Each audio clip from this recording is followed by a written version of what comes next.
About 7 years ago, I got the opportunity to visit outside the continent of Africa for the first time. The destination was Lisbon in Portugal. On our way from the airport on the train, a Portuguese lady asked me, "Where are you from?" And I said, "I'm from Zimbabwe in Africa." And a wave of pity washed over her face, and she said to me, "I'll pray for you." There and then it hit me that I was the object of pity. And why was she pitying me? She was probably one of those nice people who would sit in front of their televisions watching a commercial that says, "Do you know, just for $10 a year, you can send a whole African village to school." We must, to the world, we must appear like a retrogressive, backward continent infested with disease, war, people who cannot champion their own causes and rely on the charity of foreign aid to get by from day to day. Over the past 6 decades, nearly 7 decades now, we've received over $1 trillion in foreign aid. But has that developed our continent? IMF has since acknowledged that aid will not lift Africa. In fact, we're getting poorer. We're retrogressing. What has aid done to lift us? Not very much. But what has aid done instead? It has created in us chronic dependency. Our hosts have a saying, I think it's the Department of Agriculture at the zoos, they say, "Please do not feed the animals. They might become dependent and forget how to hunt." We've forgotten how to hunt. Or waiting for alms, we have totally forgotten how to hunt for ourselves. What has aid also done? It has subsidized the political inefficiencies of our irresponsible governments. We think they are doing something when they are not. Aid has trapped us in debt because most of that debt comes as state-to-state funding, which is loans, which we're struggling to pay back. Aid is also killing our local industries. Why must our people buy mosquito nets when they can get them for free? Aid is fueling corruption. Agencies such as the United Nations, USAID, can work with governments regardless of how responsible they are or not. But I have a question for you, my fellows in the civic leadership cohort. Until when shall we continue to trade our weak and vulnerable as commodities to foreign funders so that we can sustain our paychecks from month to month? Until when shall we be complicit in implementing ineffective programs that are not designed to eradicate the problems on the ground, but only designed to align to the funders' interests?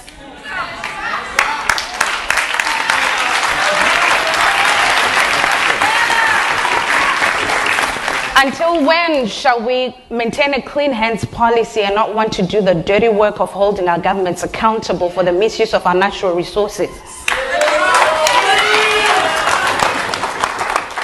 The providers of foreign aid are not going to come and uproot our ineffective governments. We have to do that for ourselves. They will not do it for us, unless it serves them, of course. So here are a few things I think we need to do. First of all, we need to change our mindset. We can champion African solutions to African problems if we use our creative energies in the right way, if we remember how to hunt, if we hold our governments accountable, if we leverage on our status as the last investment frontier to move our continent from aid to trade. I'm not talking about something fanciful. Eritrea did this in 2007, completely rejected all foreign aid. For a few years, it was hardships. But from 2010 going onwards, the economy started recording growth. 2010, 2011, and they're still on a growth trajectory. Short-term hardship, long-term gain. Rome wasn't built in a day. Ghana is doing this, moving themselves from aid to trade. Our own countries can do this as well. And as for our hosts and everyone else who wants to help us, I would urge you to reconsider the manner and extent and scope of the help you give us. We no longer just want fish. We no longer just need fish. We need you to help us learn how to fish. Some of us already know how to fish. We need to learn the new technology in how to fish better. help us with tech transfer, capacity building. Some of us already have the tech to fish, but we need access to the fish markets. Give us favorable trade deals. We need partnerships. And I trust that if we do this, including turning our nonprofits into profit-making social enterprises, doing sustainable change, involving the communities we want to serve in sustainable solutions. I believe that one day when I go back to Lisbon, and if someone asks me where I'm from, I'll say, my name is Sharon Bwanya. I am from Zimbabwe in Africa, and I'll watch their face fill with wonder, awe, and admiration. Thank you.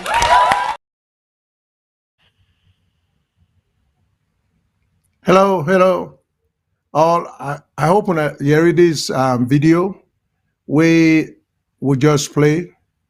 This is just what the woman just said. A young lawyer from Zimbabwe applied to almost all countries in Africa, particularly the Western region, but I think everywhere.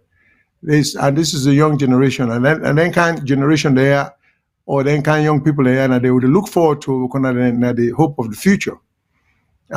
Who understand what is happening to the continent, who understand what good leadership is all about, who understand the burden of foreign aid, who understand the effect and how foreign aid they kill we ability for reason, think, work hard, plan for we continent, because we just look for handout. We not just give the example of the bush animal, where if you bring and come, you try for domesticate them, you kill so many God-given abilities that the animal had, particularly for hunt for himself.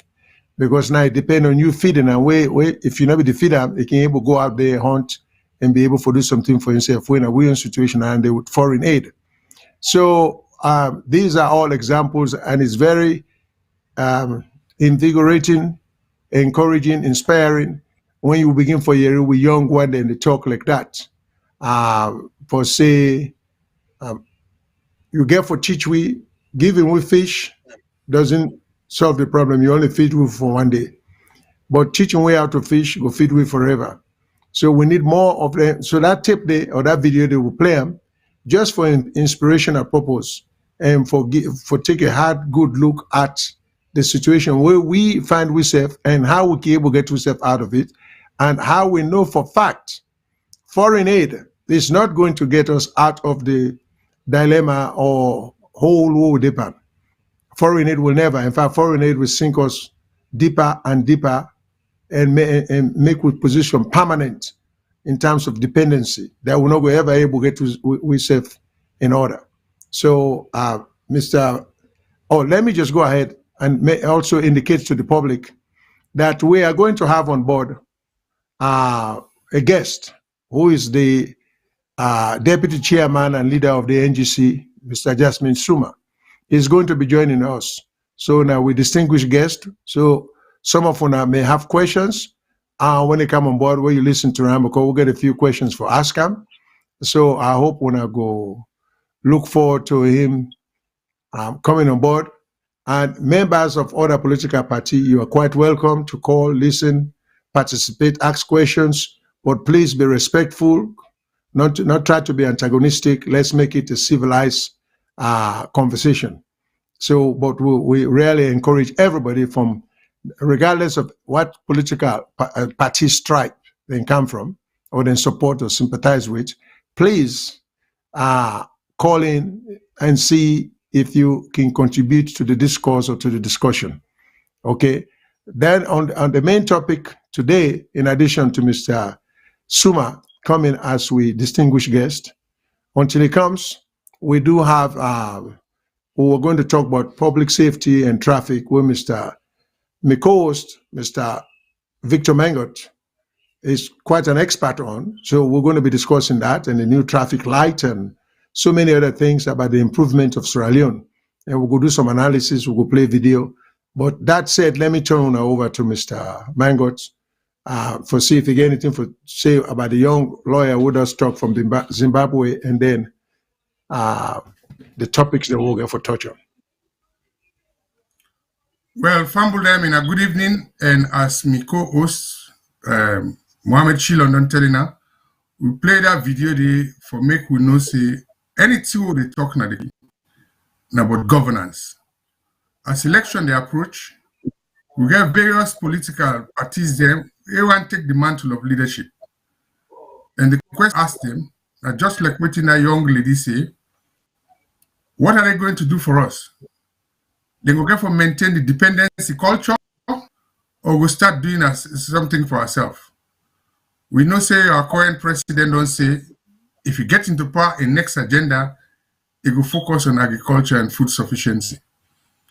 So whatever we talk now, we get this deputy leader, where we can tell we their own position as a political force there, and issues like strategic alliance and how they will work together, and what's the future for them, because we always don't get the two-party them where they get the duel. So that is very important as we listen. But also when we go to the second part of the project, when we look at traffic enforcement, we will see say, well, different regime, they don't bring in different traffic lights. So we'll analyze them and see how best to improve the system. So with that, I hope you will enjoy this conversation as we listen to our main guest. We will not only talk about empathy, strategy, but what's in the political scene. The key question is, what type of leader do we deserve? So thank you very much, my people. All right. So, Mr. Mengot, I think we can go to the topic of, or the main topic of today until we, our distinguished guest just appeared. So we're going to switch right. Welcome, Mr. Suma. It's a pleasure to have you on board. Yes, and, my profound apologies for coming in late. As I mentioned to you, I had a pre-interview schedule before this one, and then it ran over. I told them I was going to give them only 1 hour, but they kept bombarding me with tons of questions. My profound apologies to you and your audience. Oh, no, you don't have to apologize. We're glad to see you, and we appreciate you being on board. So we'll move on to the main purpose why we call you for Can't Talk to We. So yes, sir. In order not to dominate the discussion, let me yield to me co-host, Mr. Mengot, and see if you can start with Mr. Suma and see if you get any question or any comments, Mr. Mengot, and then we can move on. Well, Mr. Suma, thank you very much for seeing this space. I know we don't meet so many times on social media. Absolutely. But today, what I think we would want from you, because so many people don't talk different things. Yes, sir. Some people don't talk so well. Without the leader, your party not go able to continue in the political scene. Yes. And for survive. Other people they don't give the reason why it take the decision we take. And what you want from you now for you can't tell me now, what is the future of your party? And in particular, what role this man where we all been get good hope for and aspiration, it will continue for playing at the party. So one time you will now put word in your mouth, then you tell me your story, then we will ask question, and we will ask people then for send question. As usual, as my co-host say, we will keep on civil. We don't have people for no personal attacks, no political propaganda, no hearing the truth. Absolutely. And the truth shall set us free. And no person better forgive that than you. Yes, so over to you, sir. Yes. We party in a critical situation right now. You get many of us we hopeful say the future is going to be brighter, in the sense that we get a number of our members and we're very apprehensive for good reason, because then say with leadership they consider the idea of discussing with the current government, hopefully for form a coalition government. as the name of a party, they go to National Grand Coalition, which means we're open for getting to a dialogue with any political party or any group or any institution, just so that the people of Salone will get a good government. We will serve them and deliver services for them. So in the light of that, because of the non-rosy, the bad history of the people who they negotiate with, you get some of our members that were very, very worried, and they have every reason to be worried. But you get some of we say, but if we, Dr. Tijankaba, in the interest of the people of Salone, he able for encourage a negotiation with Fode Sanko for bring peace, for end the war. If we involvement and negotiation with the current government go result to having enough energy supply in Salone, enough hospital services in the country, reduce the price of rice, the staple food, and able for improve the standard of living for our people. You get affordable housing facilities and a whole lot of different benefits that we hope forget. Then that is a risk worth taking. You get some faction, a small faction, we say there is no point for us to take that risk. So that's not the situation where we get. So some of we will prepare for take the risk. We are very hopeful that if the negotiation work out, the people of Sierra Leone stands to benefit, and then that will be good for our party. Now, you get some way decide, say, you know what, we not even want for the part of that negotiation there. But this na family affairs, na internal problem. Mandela been get a problem inside ANC. With the day where he decide say he want for negotiate with the South African government. Some of the members are not being agreed, they're not being accepted that for withdrawal. But in the end, they're able to reconcile. In the end, the people of South Africa be able to get the freedom when they seek. Today, you get multimillionaires them with a black multimillionaire in South Africa today. If that negotiation not been happen, that wouldn't have been possible. In all Rosio, there are still challenges. There are still poor people in South Africa. Black people are still struggling. There are certain challenges there, but it's 100 times better than the way they under the apartheid government. So similarly, we hope say, if we in our negotiation with the current president work out well, in the end, the people of Sierra Leone, then standard of living, then cost of living will be dropped, the standard of living will be increased, then condition will be improved far beyond what it is today. Okay, hold on, Mr. Suma. One thing where you go clarify for we, the question where people and they ask. Yes, sir. Why then do unjust before election? We know say you lead them and they talk a lot. You listen to them, you get a lot for serve. And when they do alliance and negotiation, they do it from a position of strength. So some people then say, sometimes this negotiation, now for what to get in the country, I would call an alliance for tactical voting, where we put the incumbent still in power. But then, even with the alliance, like where election they come, the manifesto, they not make it, but we see them at this delegate conference recently, where then they showcase their achievement, what they want to do. From what in the general public look, it's look like they want to go alone. How we not go fit into this before and after the election? Let's assume, say, the incumbent win. How we not go fit in it? One, before the election, how we not go shape for, because now they negotiate with for let's stay in power. And then two, after election, if you win, I will convince them, let's get this all-inclusive government when they preach and bring the best brains in Sierra Leone, including you and me, into the equation. Well, now that make we don't set up a committee because now tough decisions then we get for make. A lot of issues then they on the table. We don't set up a committee where they handle that.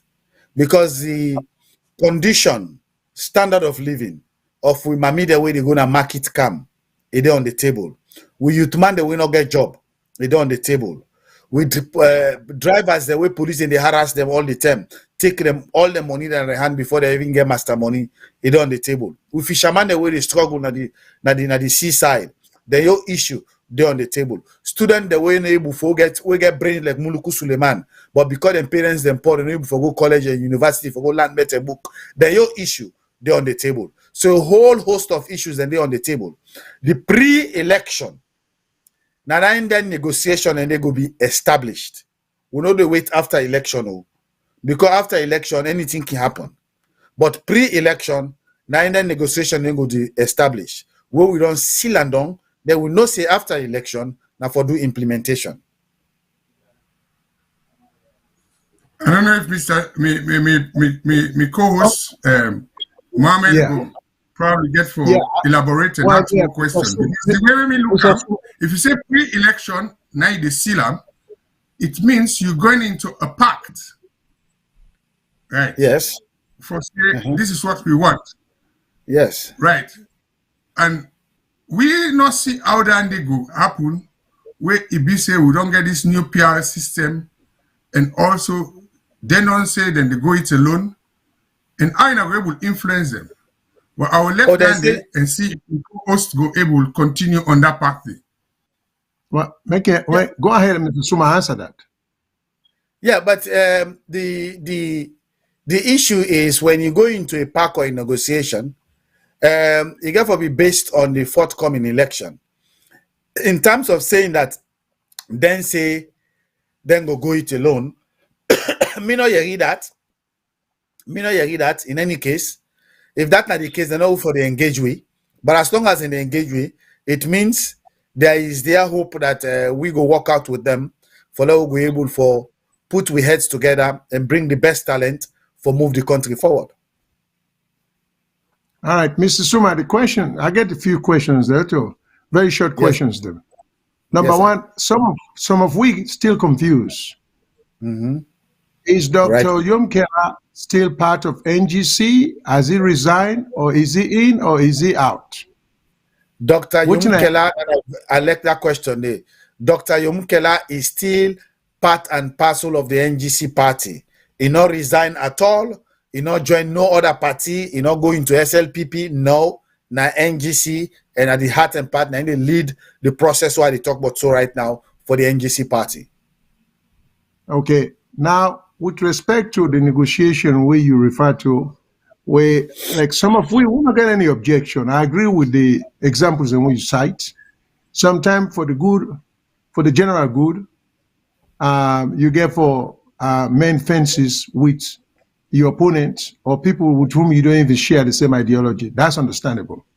The question now is the groundwork, and with respect to waiting, because for me, good leadership, now somebody will express a vision for a group or for a country.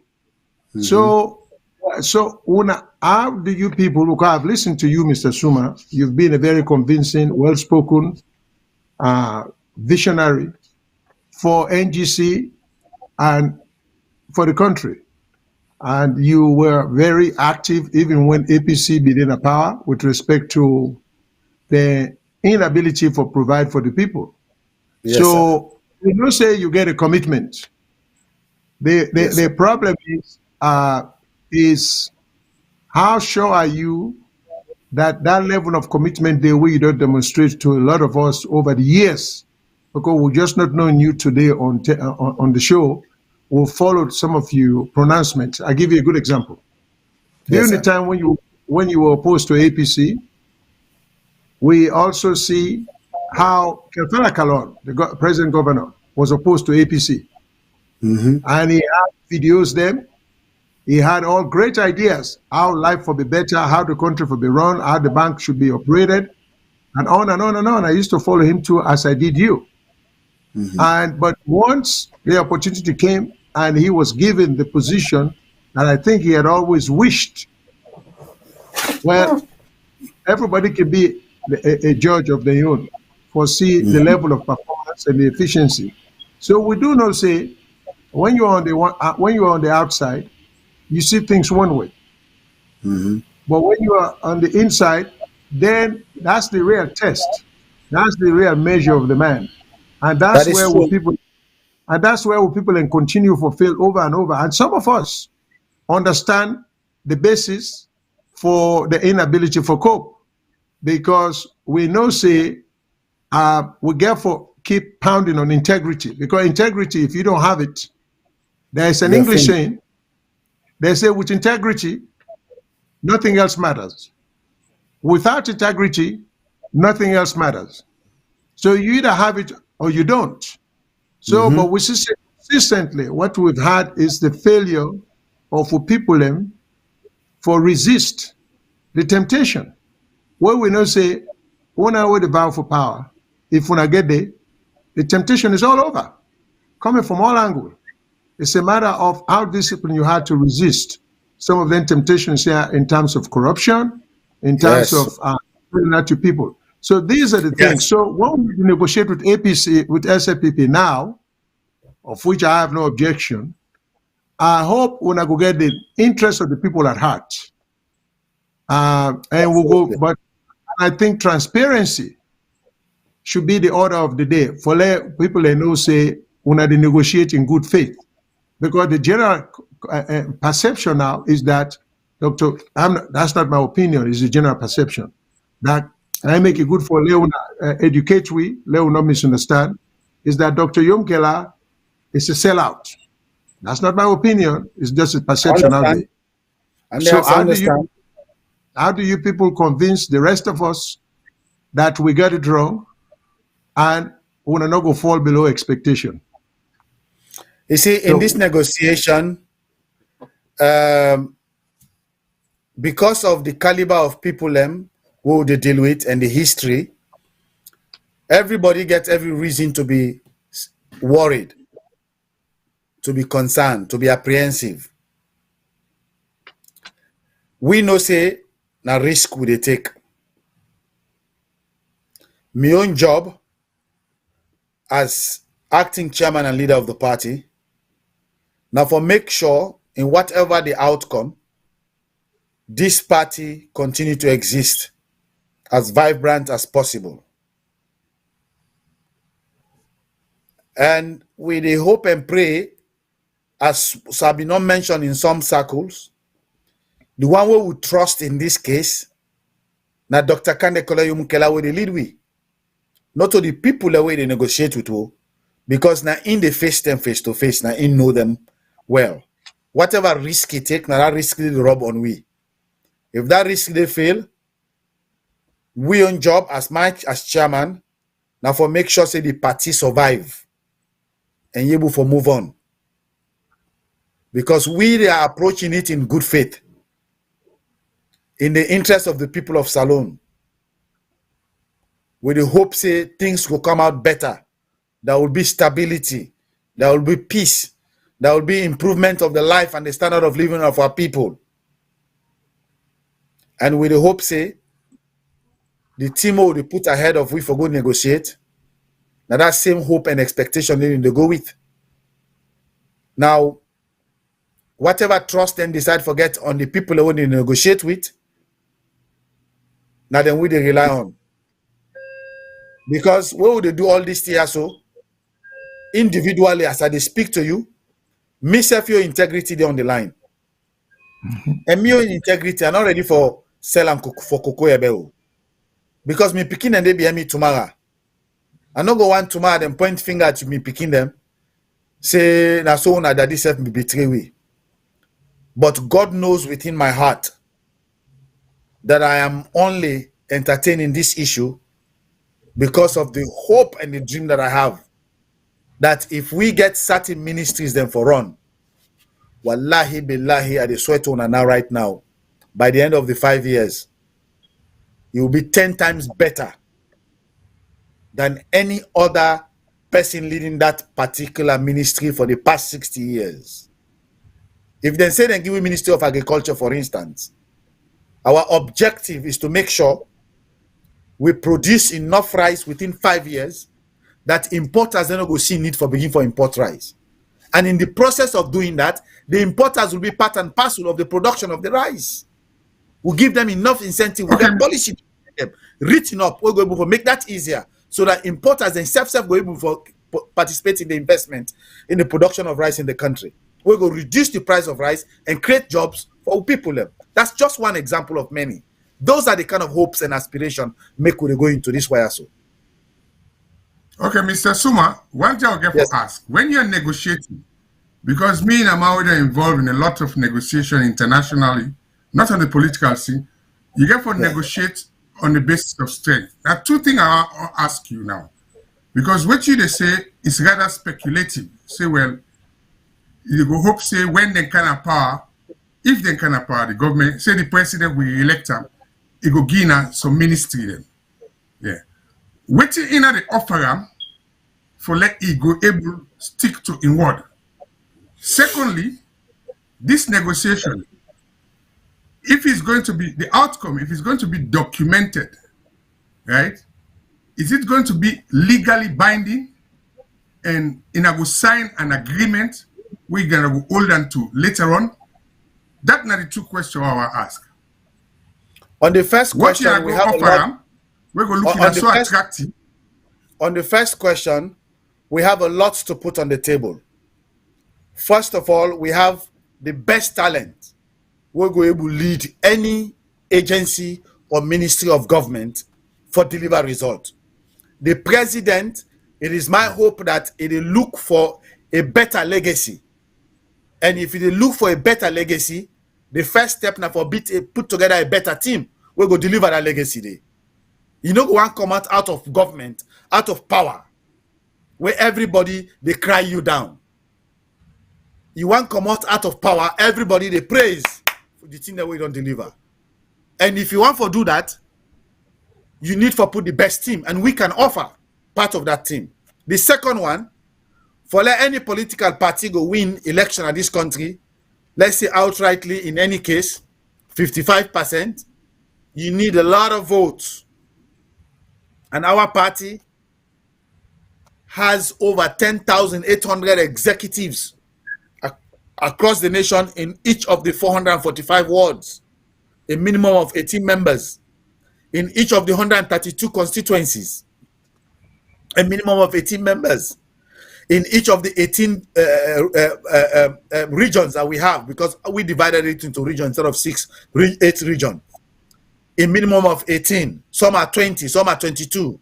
That does not even include the national officers. And now when you add that to the number of registered members we have, that's quite a number of votes that we can bring on the table in any negotiation. Because if you lose 5%, you're not going to be able to get 55%. If you lose 10%, you're not going to be able to make 50% out of 40. So the numbers is key. The talent and the ingenuity we bring on the table is fabulous. It's key. In terms of once you've said that, your second question. Once you said that, okay, let me get the first one clear first. Once you've said that, from what you tell me, the assumption is, you know, we get 2 sets of elections. Critically, make that clear. Yes. We get the parliamentary election when on PR basis, we get a threshold for constituency, right? District block system. We get the presidential election when at the old system, winner takes all. So according to our constitution, I think it say for win first round, you get 55%. So is it that your assumption is saying that it is unlikely that either party, the 2 big boys, will get that 55% day? If it's unlikely that either party will get the 55, let me just finish, that 55% day. Now take the second scenario, because this party campaigning on no runoff. So if they win the first time without needing support for get through the second round, where does that leave your party? Well, the key is in terms of the pathway that is signed. Yes, yes. Yeah. Oh, yeah. The second one, yes, it's going to be legal. Of course, any agreement that is not enforceable is not a legal document. Any agreement that is not written and signed is not binding. Sometimes you will say gentleman's agreement, word of word, but some people don't respect that. But now come to the clarification of the first one. You get for members say, here are the facts. Fact number 1. if all three parties go into an election, no single one of them is going to be able to deliver 55%. That is a fact. Neither APC nor SLPP and nor NGC, because of the injection, waiting with the inject into the system. That is a fact. Now, in a coalition environment, then there is a possibility that one party that goes into a coalition hit up the 55% right there. So that wipes up the need for a runoff.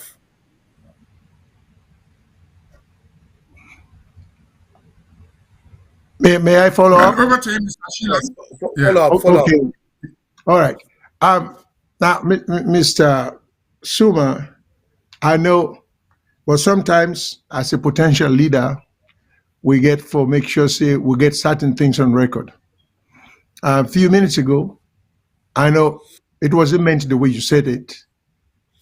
I know exactly what you mean, but just for the record, you say no, you, no, the top party members, no, you particularly could be willing for sale your birthright for Kokoebe, right? Yep. You could be willing. Will you be willing to sell it for anything? Well, if I cannot sell it for Kokoebe, then there is no way I can sell it for anything else. Okay. I just to get you on the record, that's all. But because because we know what that reminds me of. What that reminds me of. The reason why I ask that, sometimes these are some of the vagueness sometimes in statements in law and all that. And it reminds me of a show I was watching a long time ago called Jefferson. I don't know how familiar you are. I'm very much familiar with Jefferson's. Okay, Jefferson was a black man who had confidence in the ability and for manipulate the system. So he always tell him wife say, "Then Bobo, whenever I reach the age, we for go school and for go college, he will get the best education money can buy." So normally when you say the best education money can buy is you will hold back at nothing, you will spend the best for you begin. But what Jefferson had in mind was he will bribe teachers and professors for passing Pekin. So when he embarked on that, in wife say, "What are you doing?" And he telling wife say, "Well, I promise you say, when this Bobo go college, I go get the best education." And say, "Now I can able pay some of him professor and then get a passing grade." So and that is very consistent. He was right.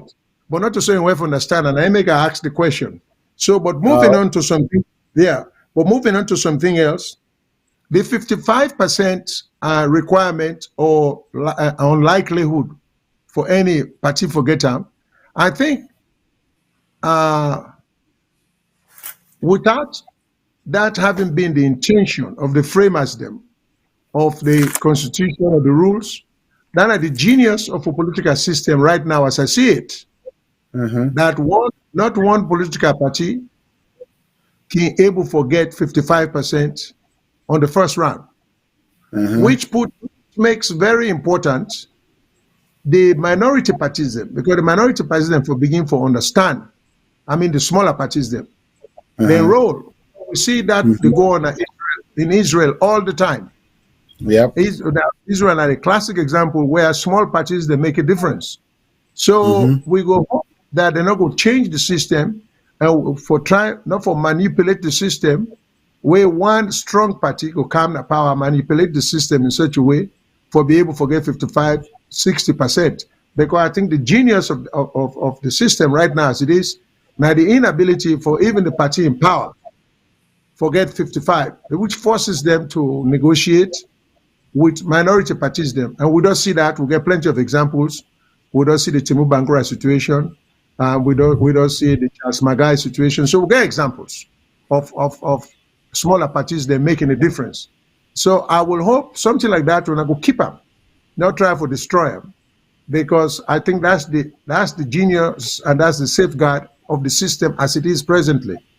Because there will be some politicians who will come in who will want to manipulate the system in such a way as to give a ruling party, because which is the other problem we run into now. If you look at the 1991 Constitution, the reason why they get so much problem with it, now because when it was drafted by those who wanted to give undue advantage to one political party. And and then it not turn out as they intended, and now we see too many square pegs in a round hole. So we see say parties coming in power, building political institutions instead of manipulating them, trying to destroy them, does no good for the country. So I'm just trying to get a general idea from you. If you then get in the position for play a role, whether as a majority party or as a power broker, are you going to try to protect, or are you going to speak for the protection of certain political institutions, like with judiciary, you know, the Electoral Commission, the office of the Inspector General, that has been not only politicized, but it's been weaponized, you know, and the Inspector General's office. Can we try for build the institutions, then they so we will try for make sure say the country progresses, because without and the office of the governor of the Bank of Salone, because if them people and they were just named not get the independence they need for come up with good policy, no government can progress. It will just be a cycle going round and round and round without going anywhere. So do you people have in mind some ideology as to how to make things better? Because it's easier for talk about improving the lives of the people, but if the foundation are not laid, if the foundations are not laid, we are not going to get anywhere. So can you just give me a broader vision of how I intend for proceed? That's a brilliant question, and that's not the not the benefit of getting interviewers and we smart, intelligent, and well-read for able to understand how systems work. So they ask you the right questions that will benefit the viewers. Now, those are very, very brilliant examples you don't give. With respect to the Constitution of Salone, just like my brother earlier said, the people that we contributed into the drafting of that Constitution were they themselves aiming to be heading an executive branch of the government. And there are supposed to be three equal branches of government. But if somebody they were a vice president like Abulai Conte was, and they participate in the drafting of a new constitution, and they hope say he will be president tomorrow, so that he gives so much power to the executive branch, especially in the control of the purse strings. Because if the system is such that the executive branch can control the legislature, understand? For instance, in terms of the judiciary, me personally don't write a reform document in terms of how to reform the judicial system in Sierra Leone, just so that we'll be able to deliver justice for our people, just so that people that we get right, they're able for getting right. And that particular, I don't do an interview where I articulate some of them viewpoint than they. I can give certain examples. So my involvement is politics, is for me go able to get a position where I go able to inject some of their ideas there, forget a reform into the system where they protect their institutions there, and able to ensure say there is balance, fairness, and across the board, so that people will be benefiting out of it. Now let's come to the issue of the judiciary. There's supposed to be three equal branches of government. But the problem the judiciary faces now, which is a challenge that any of us can face if you become a chief justice in the Sierra Leone today, or a Supreme Court judge, or any kind of a leadership position in the judiciary, is the fact that they do not have control of the budget that they need to finance the activities of the judiciary. That is dictated by the executive branch. So it is obvious if the executive branch controls the purse string for the judiciary, they will always want to starve the judiciary to the point that the judiciary will have to dance to their beck and call for the judiciary to survive. That is one. For instance, the type of vehicle that the chief justice or the judges is driving is dictated by the executive branch. The type of housing that they get is dictated by the executive branch. Over and above that, the security for the wife, the children, and the life of the judge himself is dictated by the Ministry of Interior. The man that is driving the Chief Justice is hired and influenced by the executive branch.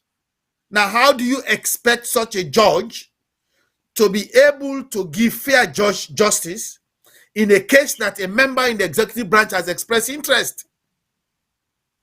If they take his vehicle from him, he has to now jump into keke to go home. Who defends the judge? So how do you reform a system like that?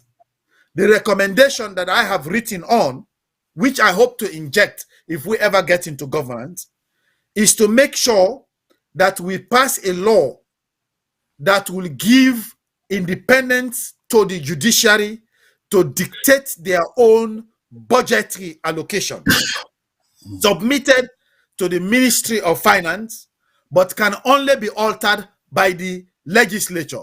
So in other words, the ministry does not dictate how much the judges need, the Chief Justice need to pay salary to his judges, to pay fringe benefit, to hire magistrates, to hire judges, other judges, just so that we can deliver justice across the country. That is no longer going to be dictated by the executive branch. It's going to be squarely dictated by the Chief Justice that does that.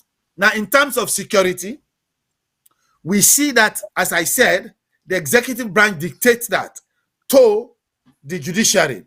Now, it is also the case that when cases go to court, the police is the one that handles the case up to the point it goes to court, provided if it's criminal offense. If it's a civil offense, of course, the lawyers, the person that is filing the case, handle this up to it gets to court.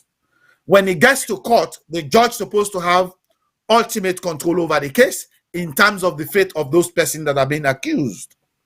If the person is to be in prison, then the prison department takes over. But yet you have it in the system, the executive branch is the one that controls the prison department.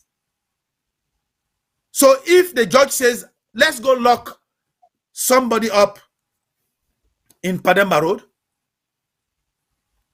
somebody in the executive branch, who might be a relative of that person, can dictate to the prison director, say, well, I left that money, but can get lunch with me first now, tomorrow morning.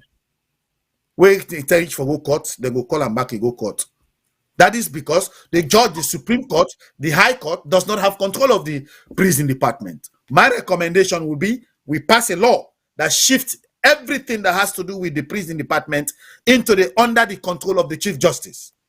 Then the prison officers, there will be a unit trained with guns to provide protection for the Chief Justice and all the magistrates and the judges, so that the Chief Justice and the judicial system, the judges within that system, will not have to depend on the Minister of Interior to provide security for them after the minister has called them, say, with that case, they get interest to.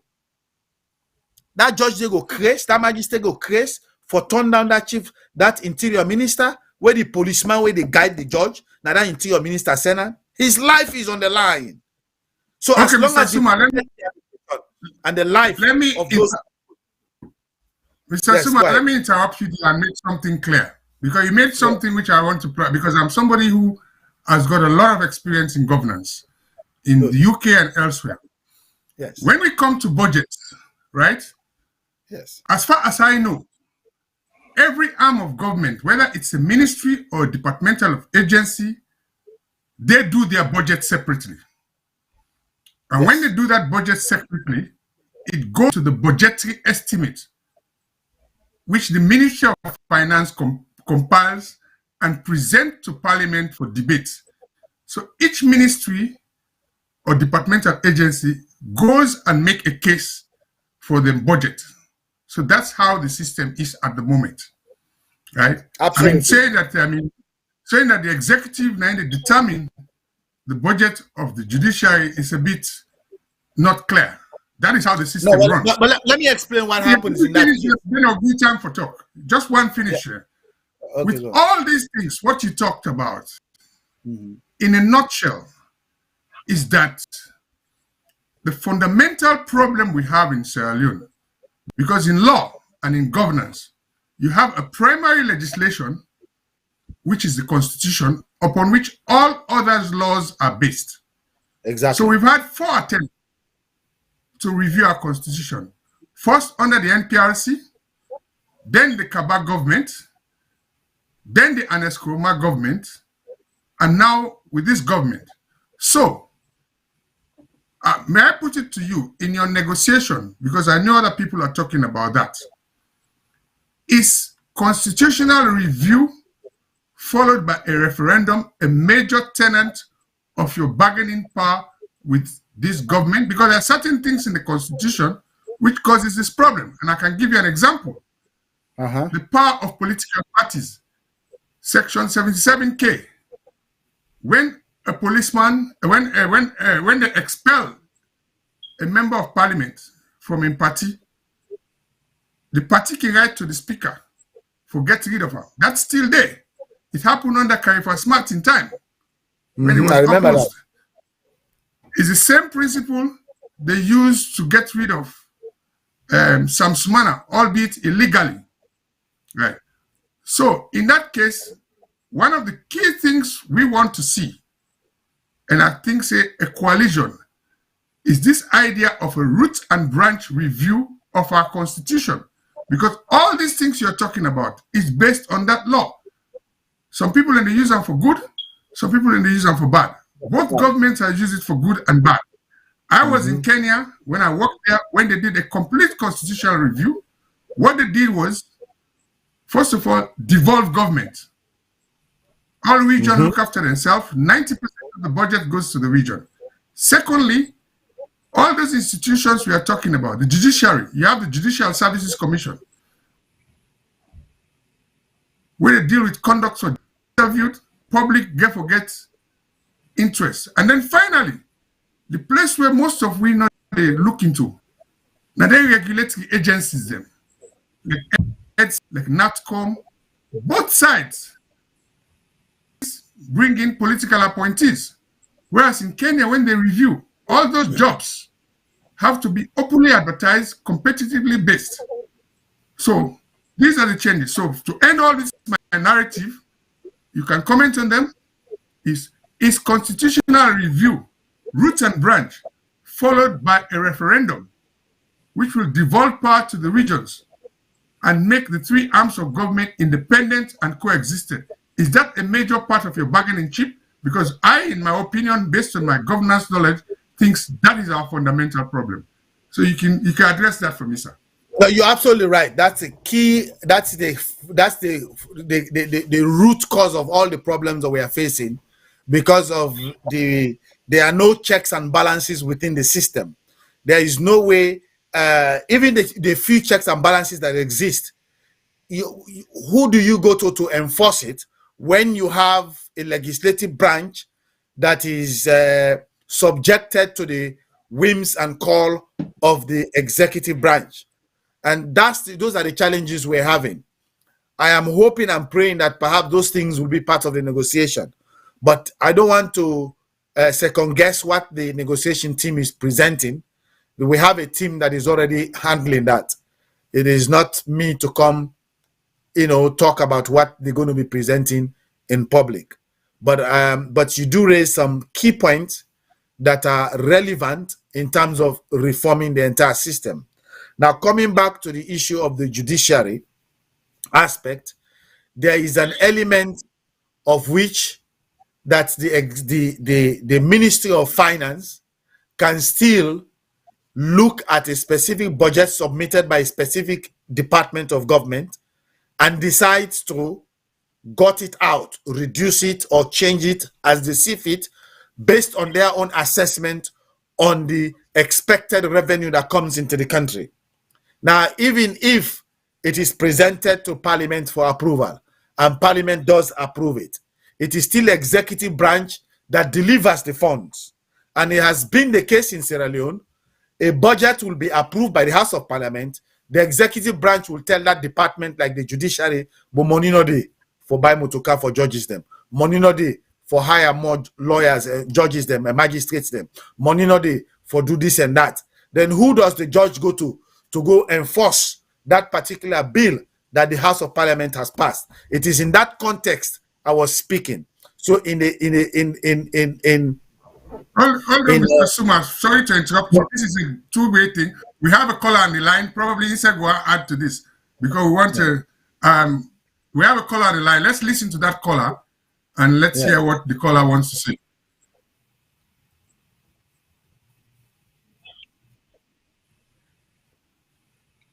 Hello, Yes, go caller, ahead. go ahead. Hello, What's go your name and where you calling from?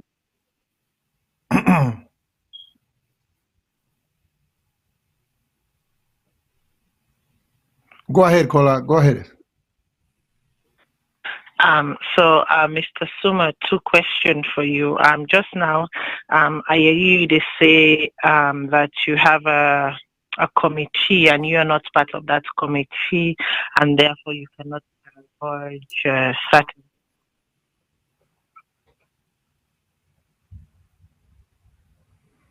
Caller, you are fading. Repeat the question, please.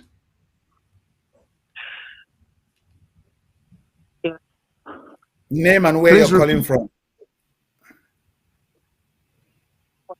My name The connection is. Caller, the connection is poor. We can't hear you. We don't have the full gist of your question. Can you go over it again if you can hear us, please?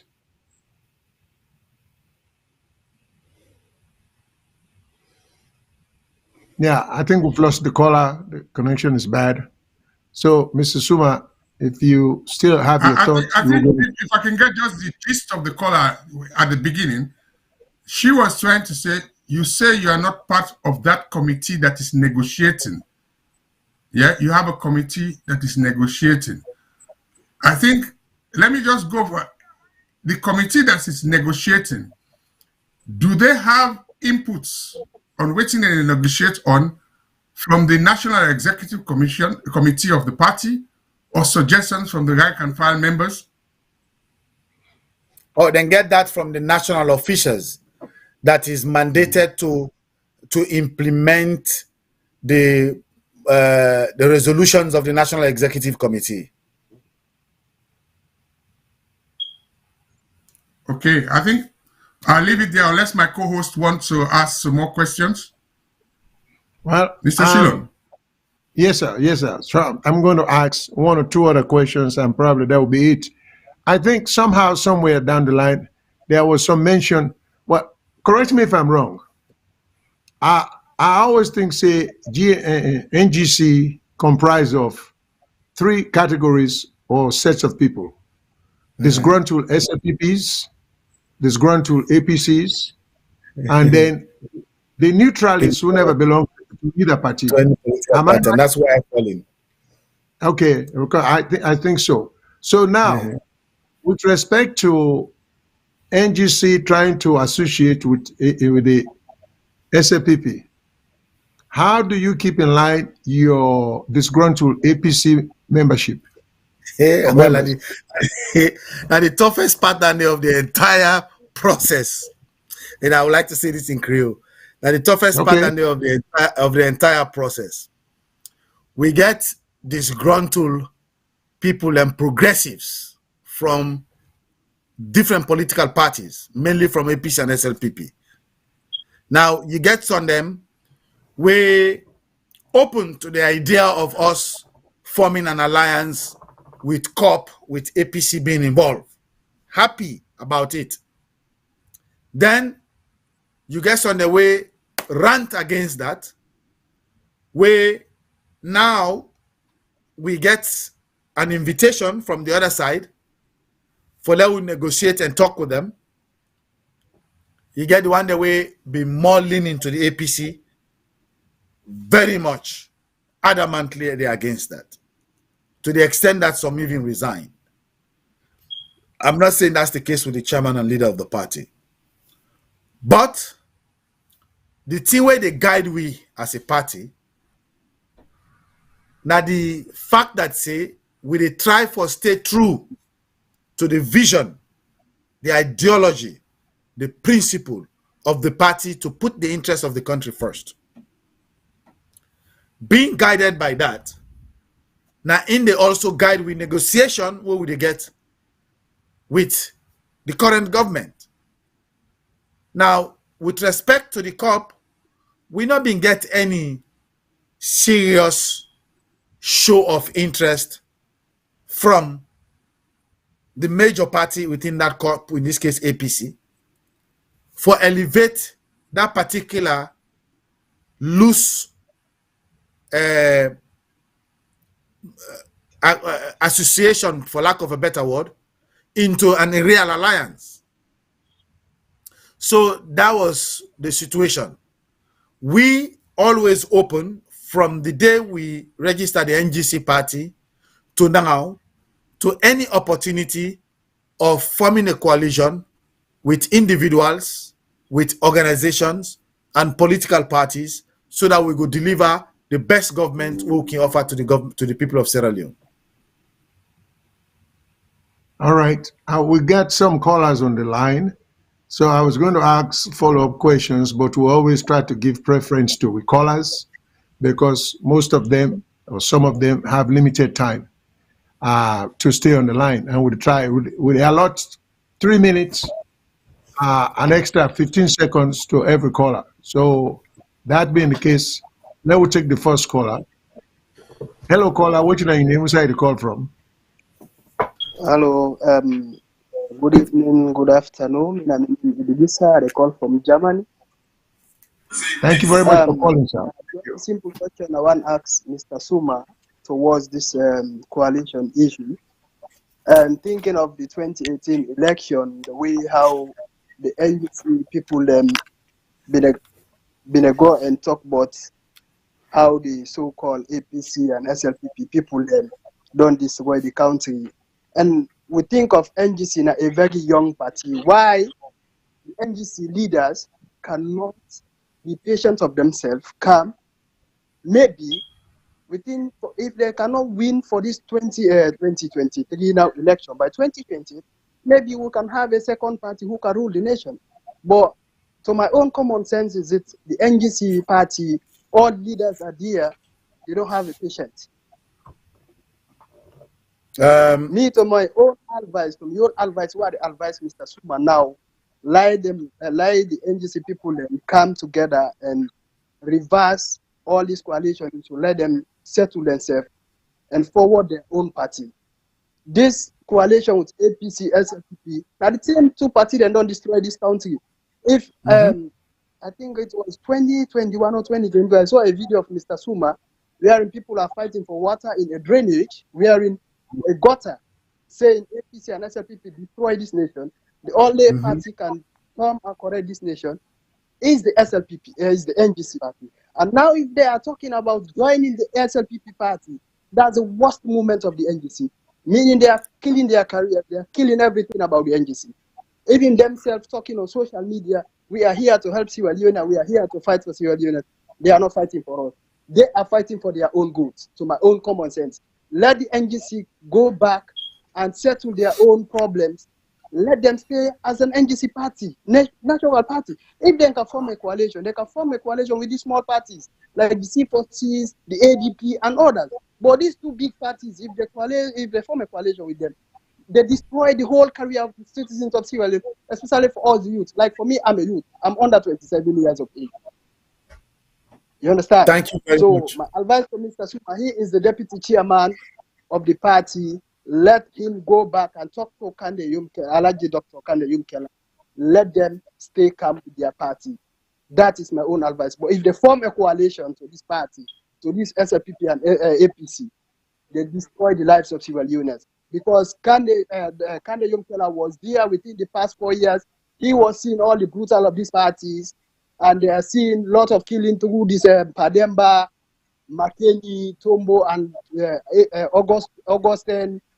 No statement from Dr. Yumkela, no statement from any other party. Then if they're saying that they are going back to SLPP, meaning they are with SLPP before.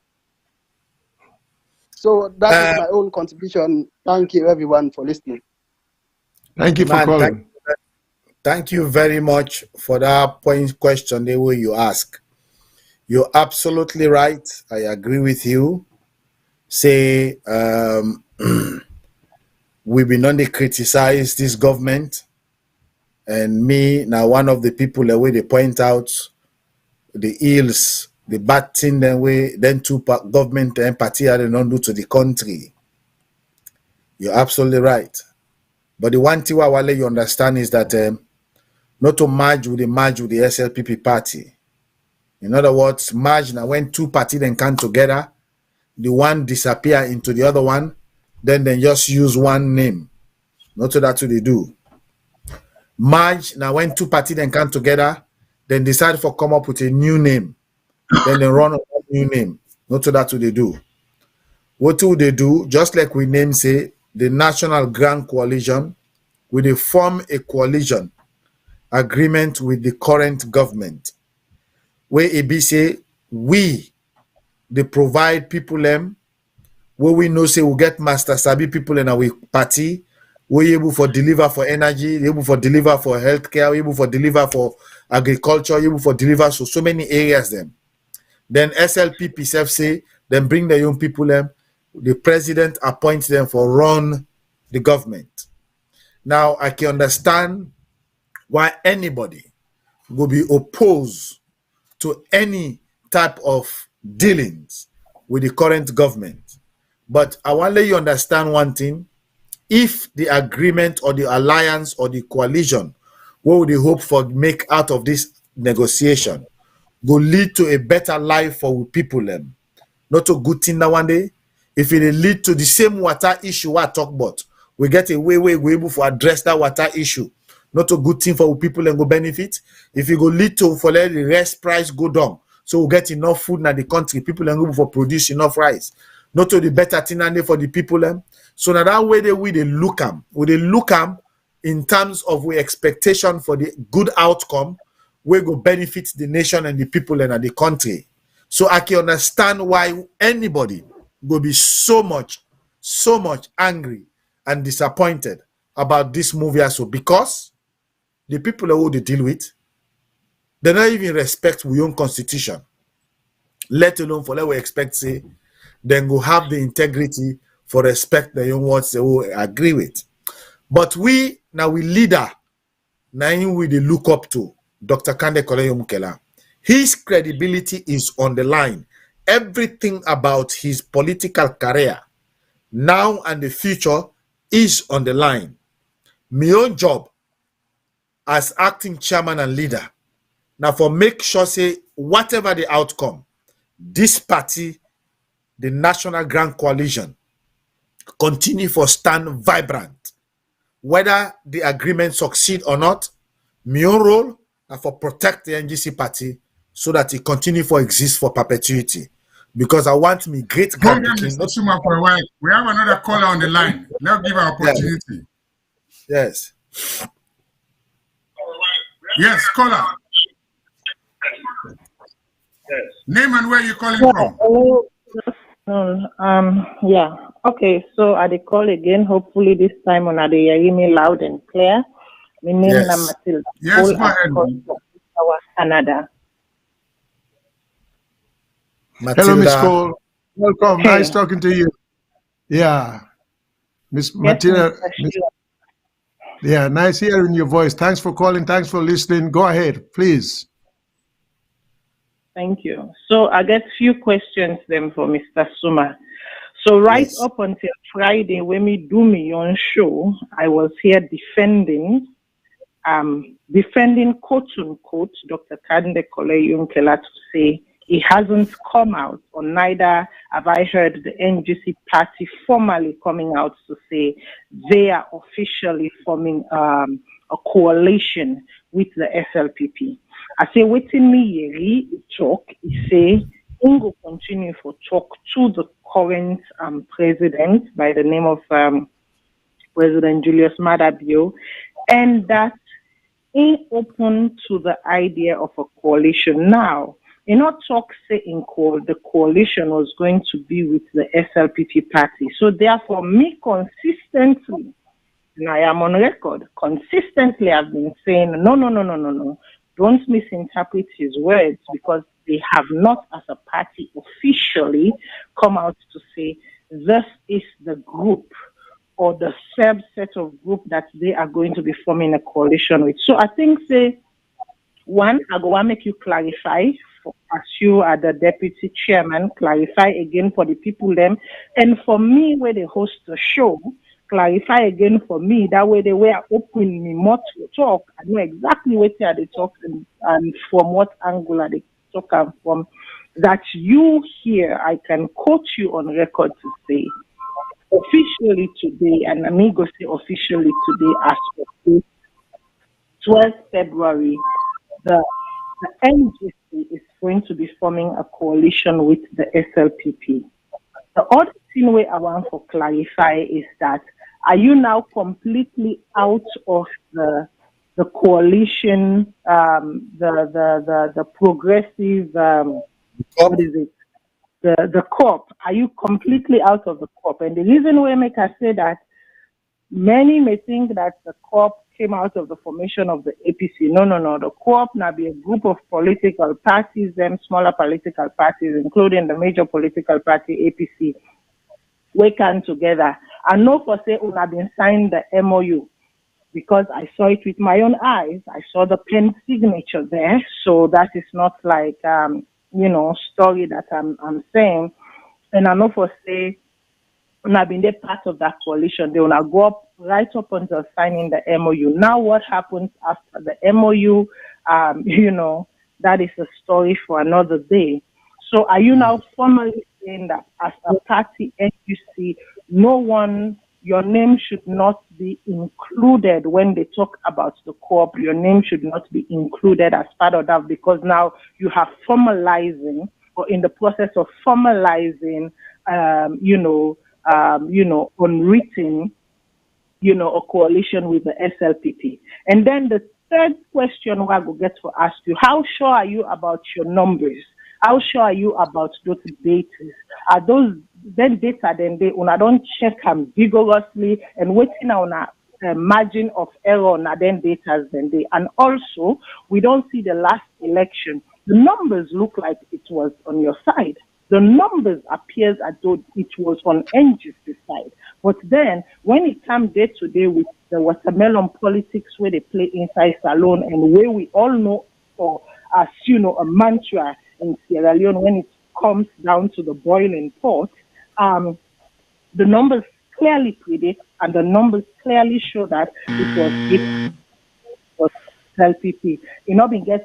The NGC, the numbers where the NGC come inside, significant enough for really make a pull. Because remember, according to the last electoral results, the APC only lost the election by a margin of 2, which was by 2%. Okay, now you can use that the 6% where the NGC come inside, and say based on with 6%. And also over the last 4.5 years, we don't work on with base. Now, I don't know how much you guys have worked on your base.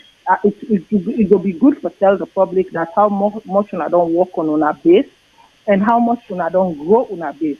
Because to the eye of the public, it does not affect you as a political party have been able to really, create a critical mass in your base. And then thirdly, about coalition and political formation in Sierra Leone. We know they have not worked. Again, I'm not going to continue for put the Temu Bangura. I'm not going to continue for repeat the Khalifa Smart incident, the Francis Magai incident, even with an elected official, which was the former Vice President Sumana. Waiting in a guarantee, because here, waiting me the year from you're just going by character. You're just going by we hope they keep their word. But we know that we hope they keep their word has not worked for this nation. We know that we hope they keep their word has not resulted in efficient delivery of services. We know that they keep their word never has been implemented in the Sierra Leone that we know it. So what makes you so sure that you want to cast your net into one basket at this critical time? I haven't had everything you guys have said for the past 4.5 years. We get to this junction. Now, you're telling me to trust you in putting your eggs in one basket and hope. You're not giving me a guarantee. You're saying you hope that will work. Make a less and day, make a not take more time.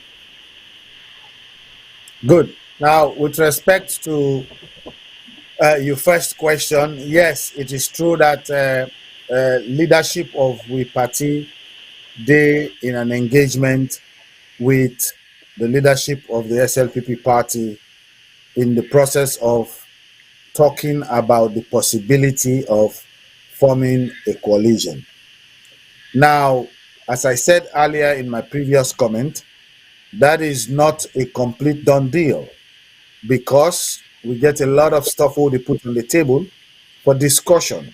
It may or may not work. Now, in terms of the issue of trust and credibility or lack thereof, as I said earlier, personally, some of we, and me included, not trust nobody.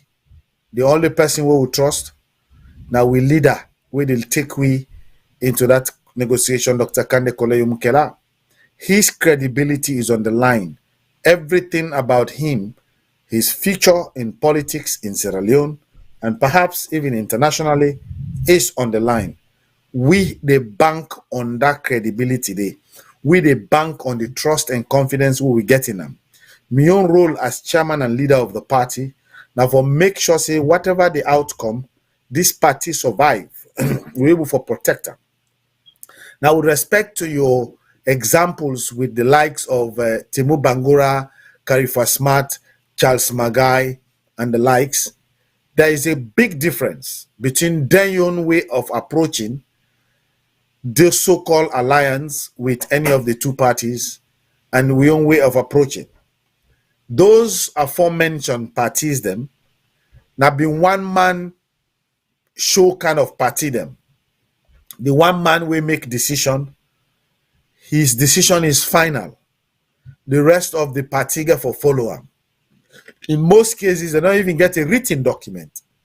Then just based on gentleman's agreement because the possible way they talk to them, they don't get a position here and there. Sometimes they don't get one or two of the henchmen them. The rest of the members of the party then go to hell. That is not the case here.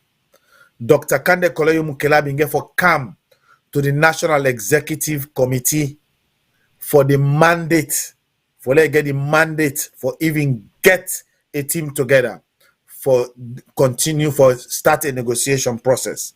So we are an institution where more solid in terms of we approach, we constitution is well balanced. We give them a lot of power into the hands of the members of the party, as opposed to giving power into the hands of the leadership of the party.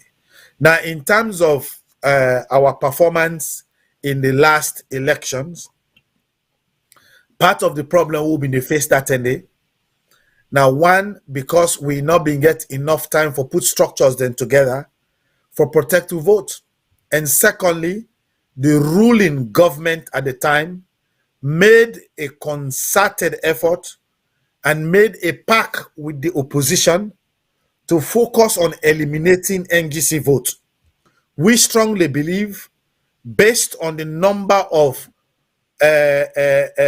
supporters then we leader been get at the moment, at that time, many of whom voted for the NGC party. But because there was this conspiracy for rig the election against the NGC party, we end up for lose all the votes then because we not been get a system in place, structures in place for protect the votes then. So that is different from this case. Now we have, as I said earlier, over 10,800 executive officers alone. Well, I'm not talking about even membership. The question is, as you rightly ask, how are we sure of these numbers that we are talking about? Well, we are sure of the numbers because these are people that went and voted. They voted and elected executives for their ward. Those ward executive elected executives in their constituencies. Those constituency executive elected executives in their district. Those district executive elected their regions.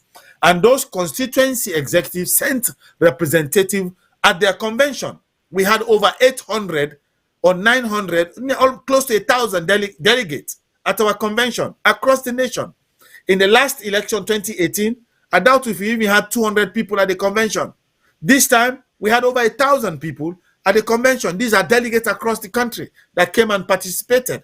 Now, the membership numbers that we are putting together, we are not just basing it on, like the last time in 2018, people are just rallying behind us. No, we are using metrics.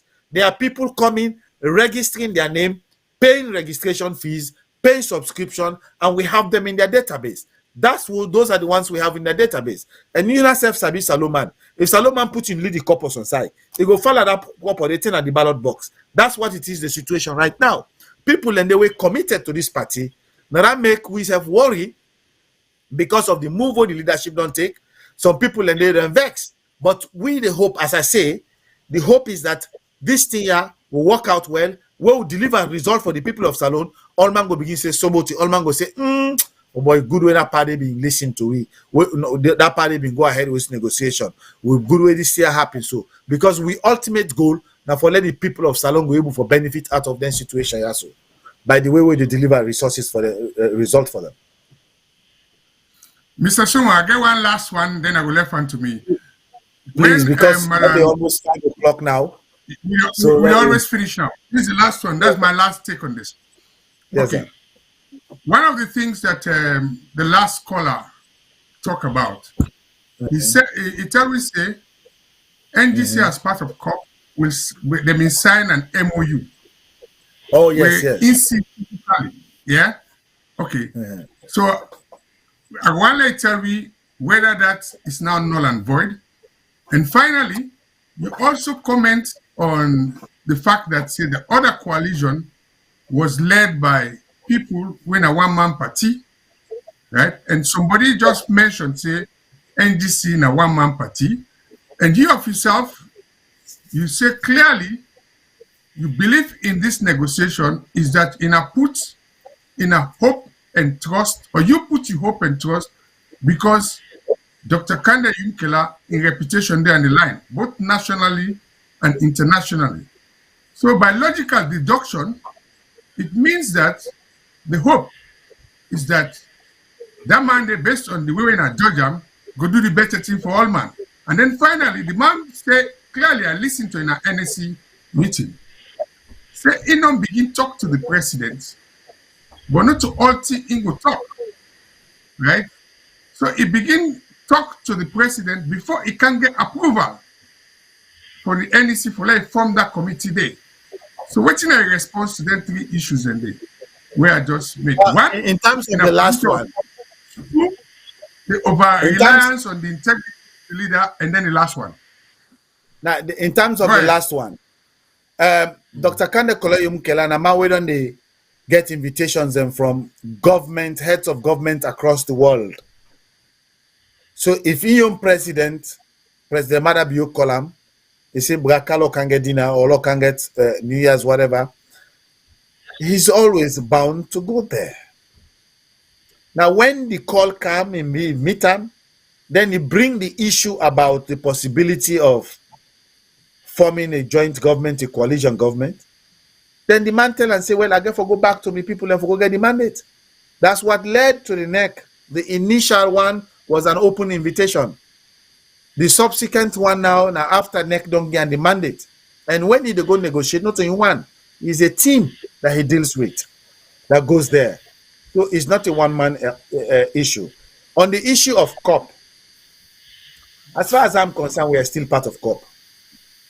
The issue of COP has not died completely. It's just a matter of COP members failing, in this case including APC, elevating that loose association to the level of a coalition. They did not show any real commitment to the process. And we had an invitation on the other side. So putting yourself in our position, if one does not show interest, another one shows interest, where do you think you will listen to? You will listen to the one that has sorry, one is that you have a written agreement, a sign, an MOU. Yeah? Yes. What I'm asking, is that MOU invalid now? For the one way you not even get a written agreement? No, but that MOU does not say that a party does not have the right to explore any other coalition. That does not say, that's not stated in the MOU. So you cannot say the MOU has been violated in any shape or form. If parties to the COP steps up now, says, you know what, we did not step up the last time, we're now ready for real talk, maybe there will be room. You never know. So it's not dead. Everything is speculative at the moment. Nothing is written on stone. That's why my own role is to prepare. That's why my role. I go hand you over now to my co-host. We go wrap up, and I think this is my own final take. I know say Super Bowl day in England. I play cricket. I don't play Super Bowl, so I wish the team when they win today good luck. So I can hand over to my co-host if you get any question and for round up. And I thank you very much for being honest with the issues that are raised with me, and we will keep up for the record. We will call in back. Over to thank you. Yeah, also, Mr. Suma, very much thanks for providing the time for we, despite your tight schedule, for come and take time and explain to us. So we greatly appreciate your presence. And we don't want to add any more time to the valuable time we don't give us. So thanks a lot. Please, hope you go always accept our invitation if in the future. Absolutely. Thank you. On behalf of my colleagues and the VOS station, thanks a lot. Thank you, sir. I appreciate that. You're welcome. Thank you, bye. Yeah, bye-bye. Thank you.